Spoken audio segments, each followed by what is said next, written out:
going on, guys? This is Eddie from ManMade Kennels. We got to do a mic check first, though, because we do not know if the microphone's working. So those people out there that are watching this video, please do me a favor. Let me know if you can see the microphone working. Let's see, we get that first going on, and then we can go from there.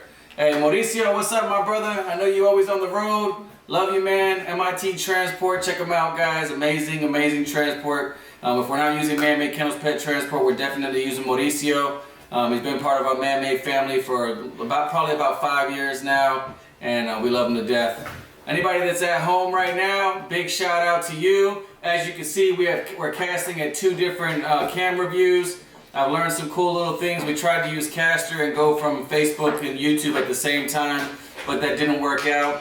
But tonight is going to be one of our, we call it Saturday Night Lives, Dog Talk Saturday Night Live here at ManMade Kennels. You're getting us in the flesh, and we have our kids here with us. We have some puppies here, and you're going to learn some cool stuff. So today we're going to teach you something that can save a lot of lives and answer a few questions along the way. And one of them is that, what was that? One of them is that Sarah is a goofball. We love her to death. I'm just she's been setting this room up all day today. And hold on, let me get this going right, baby. Hold on. I gotta, you guys don't mind, let me set myself up. But we're gonna talk about why so many people have problems with the C-sections. And it doesn't matter what breed of dog you're talking about, veterinarians have this problem. First of all, what is a veterinarian? It's somebody that's extremely well educated, goes to school for a very, very long time to learn how to provide health care to an animal. And we love our veterinarians because without them, all of us animal lovers would be like lost for real, right? But a veterinarian is also a human being, and when they're young vets, they're learning, and as they get older, they start to get more experience. But make no mistake, young vets make mistakes. Young vets will not tell you that they made a mistake, but they make mistakes. And oftentimes when they make a mistake, you being not a non-veterinarian or not a vet tech, how dare you question them, you know, because they're a veterinarian, they're a doctor. But just like a parent would with their children, tell a doctor to go shove it up their, you know, whatever, whenever they tell their child to do something that they know is probably not healthy for them. It's the same thing we do with the dogs. And one of the big problems that I see with a lot of young veterinarians is that they use a lot of things like Pet MD to find their answers, and they don't have experience as much as a breeder would when it comes to C-sections and preparing for a C-section, what to expect after a C-section with the mother, and then when puppies start to die after a C-section within the first week, the causes of that. Typically you'll get the words puppy fading syndrome.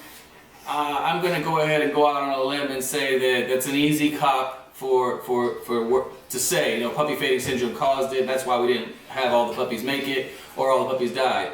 Sometimes there are things like animals get herpes, puppy herpes, that can cause problems, immune system shuts down, dog doesn't make it, they die within the first few days as well. But I'm going to be real honest with you. Let me set me up as the main camera here too, by the way. Alright, so let me set me up here, okay? We'll get back to that. We're going to show you guys the puppy here in a minute, but... You there, baby? So, is the audio good? Let me ask you that. Is the audio good? Which kennel is this? That it was stackable. Oh, the stackable kennel? Yeah, so we got that from overseas. Sorry, guys.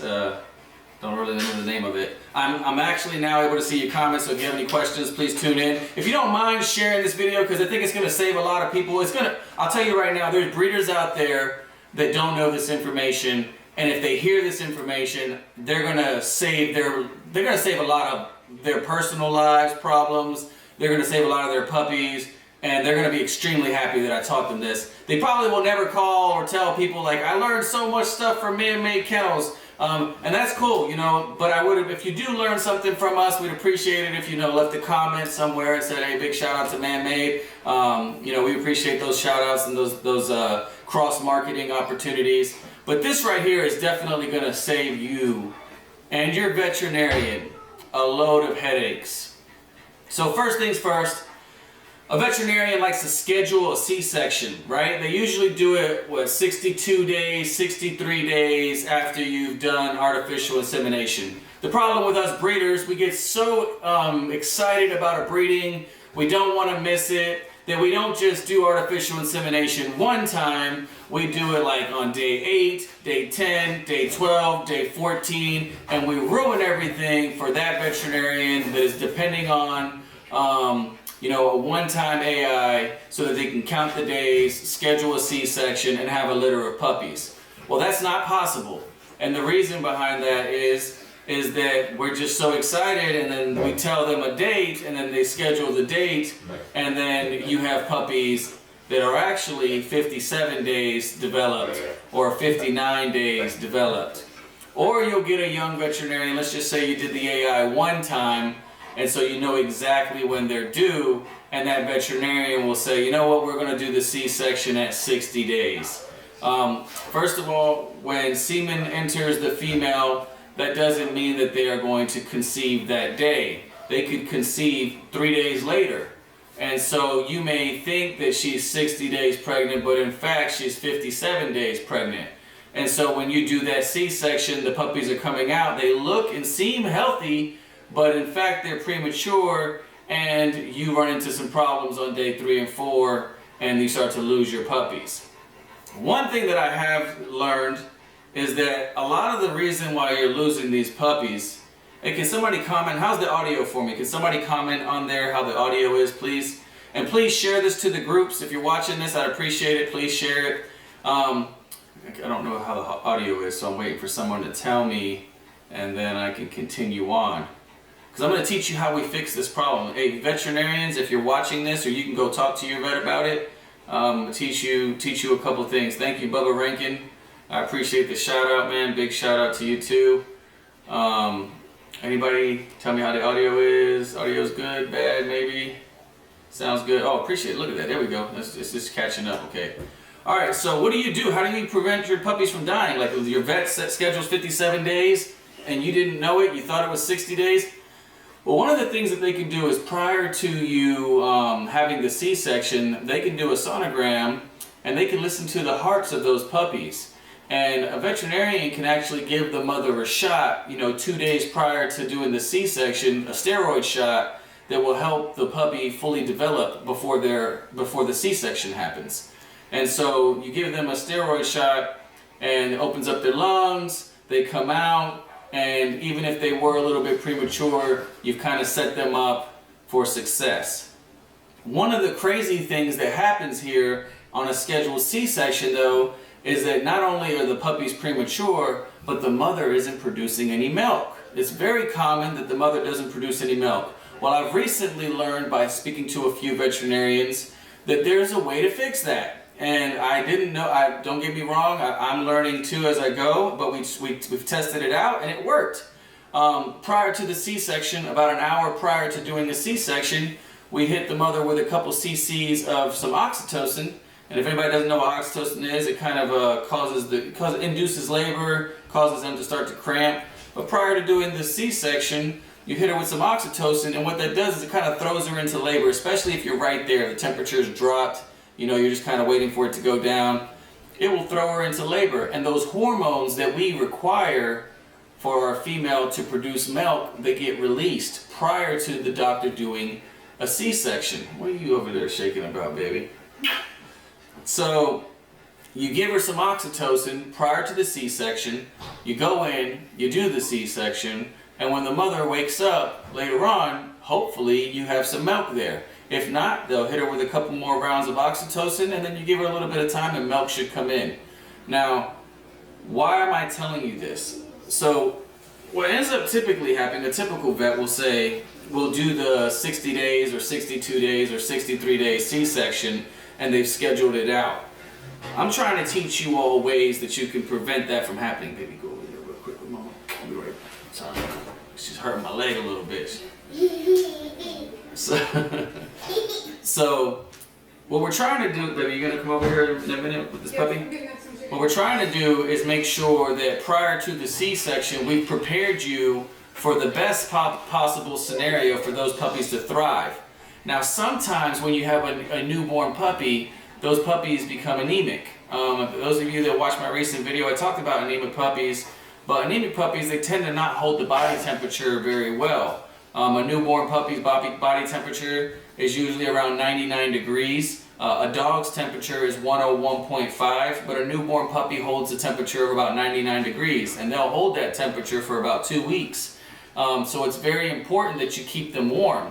But an anemic puppy, they tend to drop body temperature a lot faster, so you're looking at about 97, 96 degrees, and then you'll start to see a puppy not want to latch on anymore.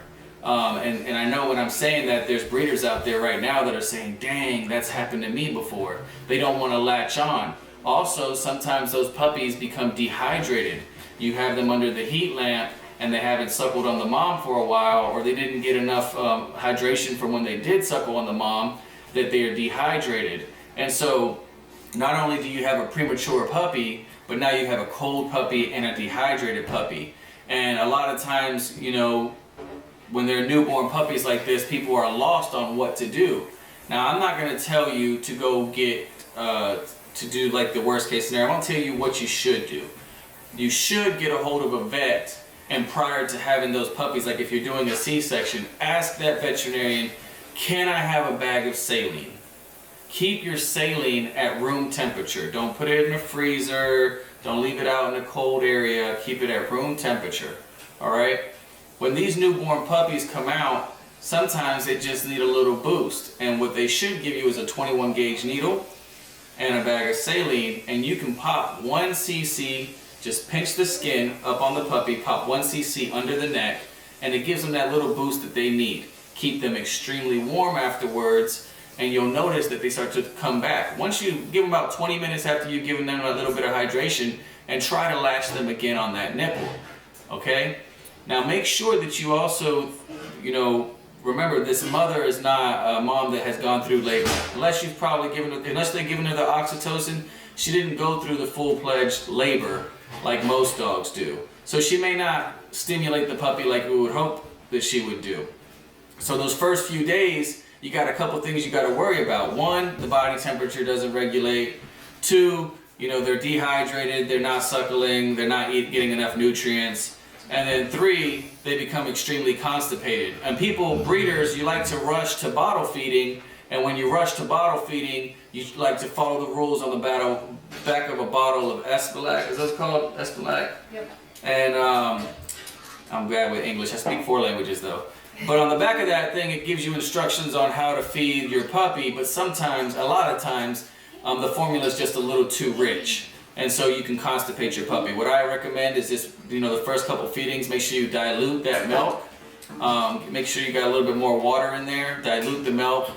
Make sure it's nice and warm, not cold milk. Do not reuse milk, because reusing milk and cold milk, first of all, reusing milk gives them bacteria, bad bacteria in the stomach.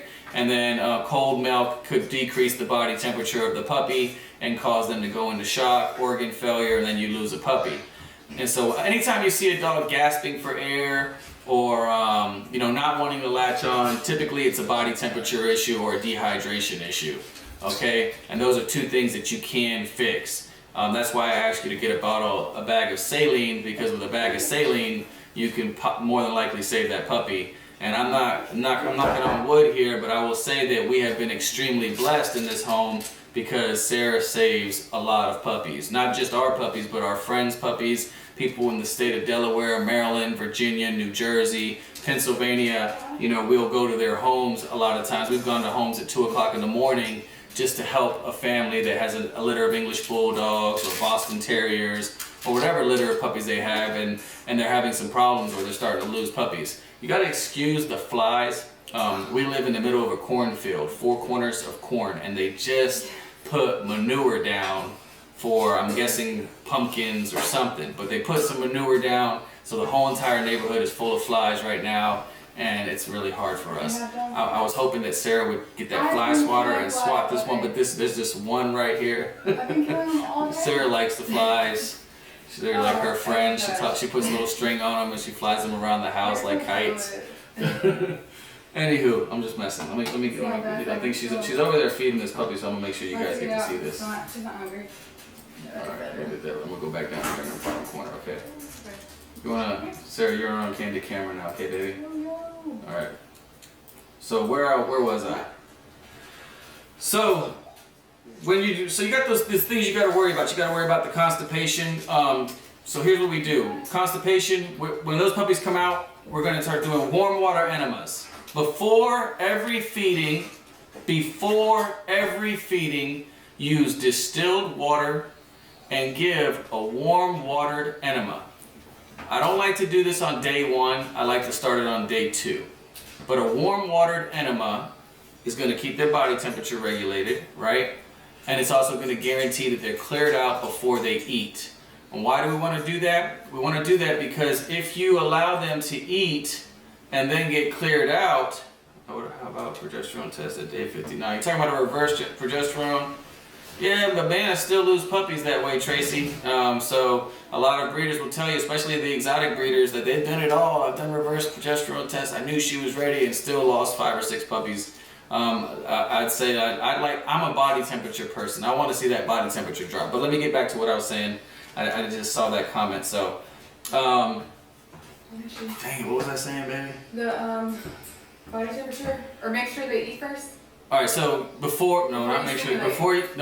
stimulate. Sorry, and then feed them. Yes. That's what I said. All right, stimulate and then feed them. And the reason behind that is if they are constipated and you feed them, which means they're probably gassy, and you feed them, now you've filled up their stomach, and their suckle reflex is going to cause them to eat anyway. Whether they're gassy or not, they're still going to eat. And now you've filled up the diaphragm, they're also gassy, and then they can't breathe. So you get this huge looking puppy that's so full, can't breathe, and then you start to have problems, okay? So if you clear them out and then feed them, even if they are still constipated a little bit, you've cleared out, you've pushed some of that air out, and then you can kind of catch it before the next feeding.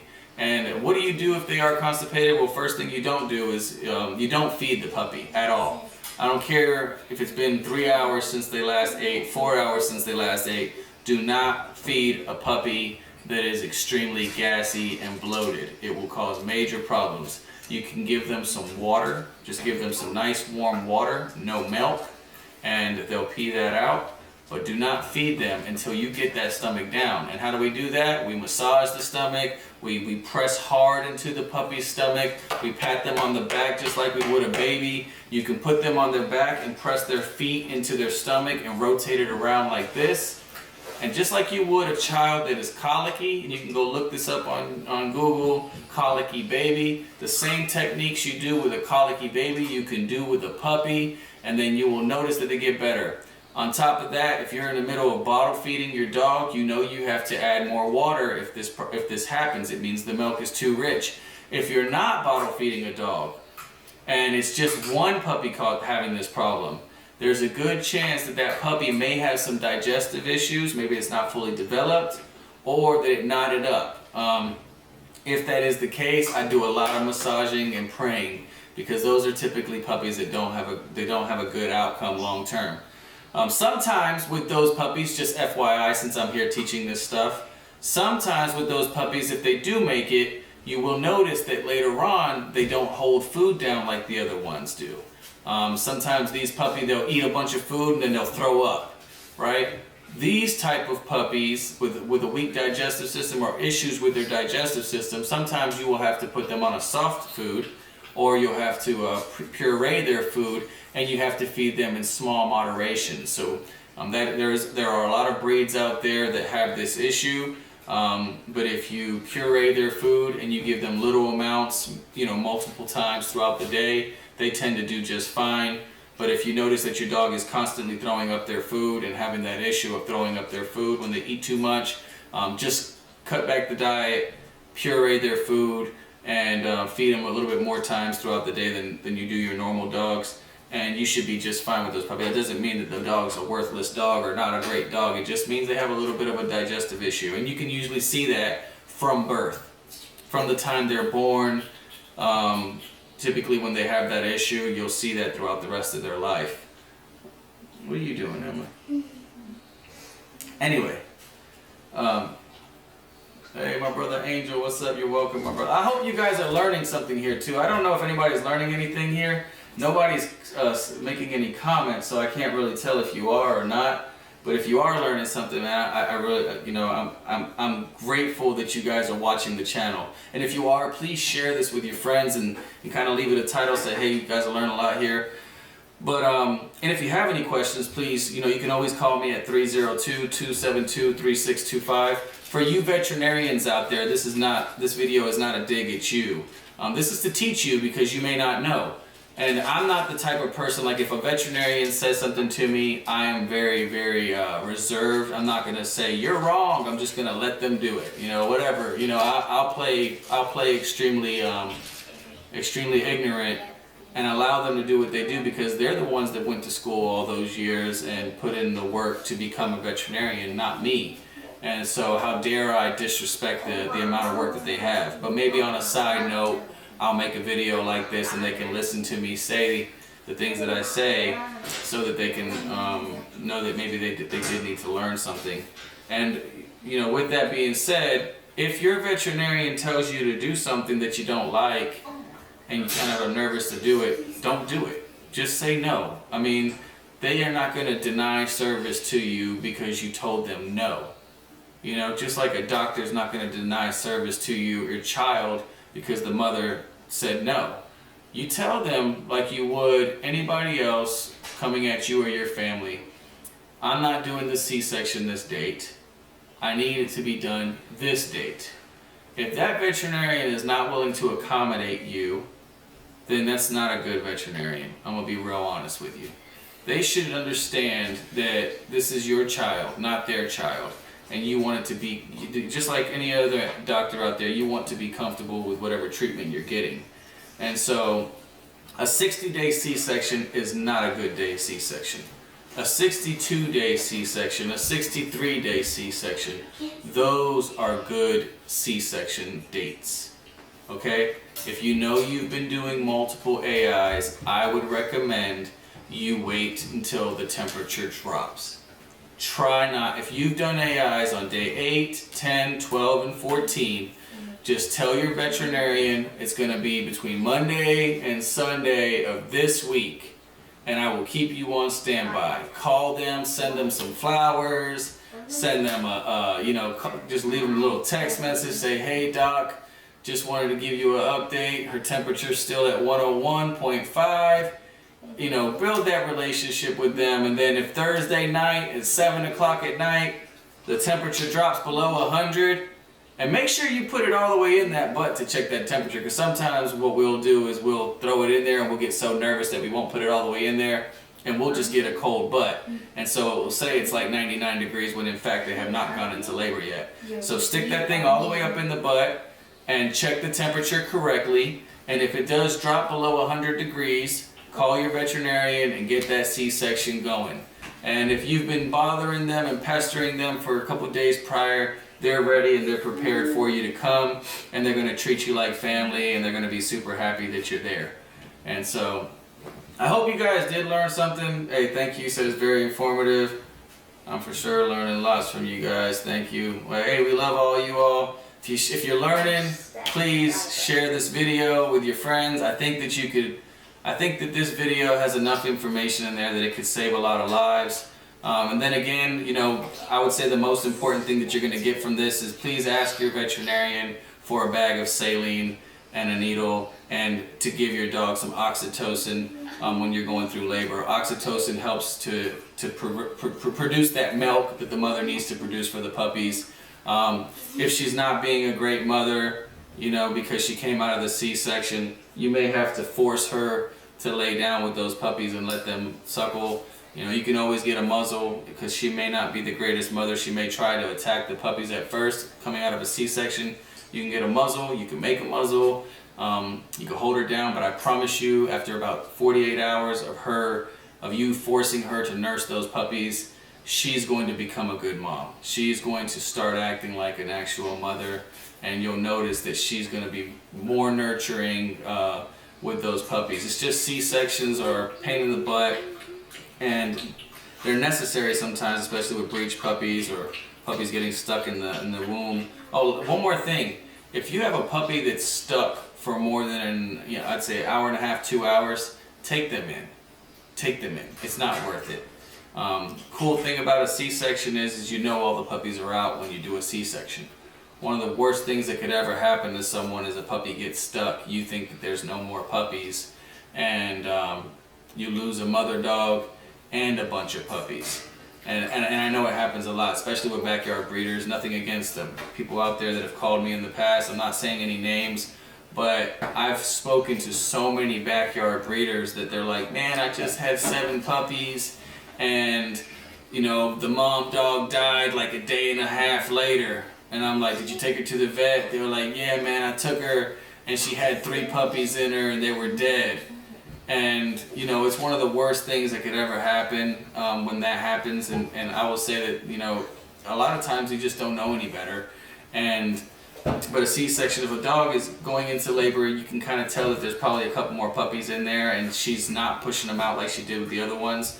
You can stick your hand, put a glove on, stick your hand up the vulva. You'll see that there's a cervix. Cervix is like it's about this big, right there, right? You're gonna stick your finger past the cervix. Once you get past the cervix, you're in here. Around here, you should feel either a sac or potentially you'll feel fingers of a puppy. If you're feeling fingers of a puppy, it's more than likely you have a breached puppy, okay? And that means I would take them in. You can get in there and get your hand around the puppy and pull it through, do that, but remember you can damage the mother dog or you can damage the puppy itself. If it's there and it's still in the sack, rush her into the emergency room. That puppy has a really good chance of survival if it's still in the sack. If it's not, and you don't rush her into the emergency room, you may lose the rest of the puppies that are blocked up behind her. If you rush her into the emergency room, they can remove that one and then save the other puppies' lives. But the longer you wait, the less likely it is that the dog is going to make it. But another thing that happens, the longer you wait, the more likely it is the mother dog is going to get pyometra. The mother dog is going to get an infection. And some veterinarians, when they do a C-section, they don't like to use antibiotics. And so they'll do the C-section, and a couple days later your dog will catch pyometra, and then they'll try to run a course of antibiotics, and by then usually it's too late, and you're ending up having to spade your dog, or in the worst case scenario, you'll lose your dog. And we've had that in the ManMade family. It's a horrible experience, but again, these are veterinarians that are learning. They don't know any better, but they don't realize that their decisions that they're making at a young age, they are changing lives. And a lot of veterinarians are amazing, and they're right on. But I would say, for anybody that's watching this that's new to this world, make sure you're dealing with someone that has a mentor, that's not afraid to ask questions and to receive information and do their homework. And when you tell them something that is true, and they maybe they don't like what you say, but they kind of entertain the conversation with you, those are kind of veterinarians I like, because they may not like the fact that you feed them raw chicken, but at the same time they're not jumping down your throat saying salmonella, salmonella, salmonella, because they're willing to listen to you and say, well, if you've been doing this for a long time and none of the dogs have died, then obviously maybe what I've been taught is wrong. And so those are usually veterinarians that with time become amazing veterinarians. Other ones that tend to put their nose up to you, think that they're better than you are as an individual because they went to school for a long time. I wouldn't deal with them if I was you. I'd find yourself another one. No matter how far the distance may be, it's going to save you a lot of headache in the long run. For anybody out there that has any questions, like always, you can call me. I have to go pick up my kids. We love you so much. Right, Sarah? Yep. We're going to show them this puppy. We're going to show you guys this puppy for a minute, okay? And then I'm going to sign off. Y'all already know how to do it at home. But if you, again, if you ever need anything from me, it's 302-272-3625. You can call my cell phone. Let me show you guys this puppy real quick before we sign off for the day. Let me see. What we got here, baby? Look at this puppy. Look at God has blessed me, y'all. God, look at these two. I got two of the most beautiful women in the world, boy. I got the dog queen, the mother of pit bulls. She's shy. And I got my girl Emma. Emma, say hi. Emma. Hi. Are you a dog woman? Yeah. That's my baby. She's my baby. This is one of our girls from Beyonce. Oh, and I do babysit dogs. Oh, and she does babysit dogs. Look at them teeth, boy. Woo! Back up, baby, back up. You ain't looking. Back up. Your camera's right here. What you doing? She's looking at herself. Anyway, big shout out to, hey, y'all give some love to my girl Emma, who is more of a dog man than most of you. Let me just say that. She picks up poop every day. Right. She picks up dog food that got put all over the floor. Hey, when we tell her to go downstairs and get something with the dog, she goes all the way down, comes all the way up, picks up all the dog toys that get chewed up. I mean, this is an everyday queen. Ain't that right, baby? We live in the dog life. And she takes good care of this puppy. Look, Sarah, did you make that? Oh, let's I see. did. Sarah be making stuff. You know how Y'all look at this. Look what Sarah made. we go Sarah through made this toy. Look, she's been making. Hey, that's the next video we're gonna be doing, y'all. We're gonna teach you guys all types of cool little toys that you can make. This is one of those toys that Sarah made. I think it's a pretty cool toy. Oops, look at her. She likes it. Look over it. I'm not gonna lie. Shadow will destroy Oh yeah. that toy. Shadow will destroy it. You know what's good. That toy right there ain't gonna last long. I think it's pretty. Would you use rope, Sarah? You just use some It's rope? just like paracord and then tennis balls from Dollar Paracord Tree. and tennis balls from the Dollar Tree. Y'all can't tell me that ain't a smooth little invention right there, right? Anywho, we love you guys. You guys gonna pick her back up, baby? Say goodbye to everyone. Alright guys, y'all know how to do it at home, right? Everybody at home? Emma, look right here at this camera, baby. See the camera right here, Emma? Alright, on the count of 3, we're gonna do it with y'all at home, guys. We love you. We're not gonna be going live next week because me and Sarah are going on vacation. Hey, we might be in a city near you though, so if you see us in your city or state, give us a call. We'll come by and say what's up. We do want to do some giveaways, so how about this? We're going to give away 2 hoodies. Yeah. We'll give away 2 hoodies to someone that shares this video. Share this video and leaves a message for it, like, hey, learn a lot, breeders, or share this video and then tell us what you learned tonight. Leave a comment. Yeah, leave a comment and say what you learned tonight. That's important. Leave a comment, let us know what you learned, and then Monday night or tomorrow night we'll decide who wins a hoodie. All right, we'll give a Or if couple. you have any ideas for Or if you have a good video idea, we got a lot of hoodies. I just spent we got like 200 hoodies, 200 new hoodies. So you guys leave a comment. Y'all know how to do it on the count of 3. 1, 2, 3. Peace. Man-made Kennels. God bless, guys. We love you.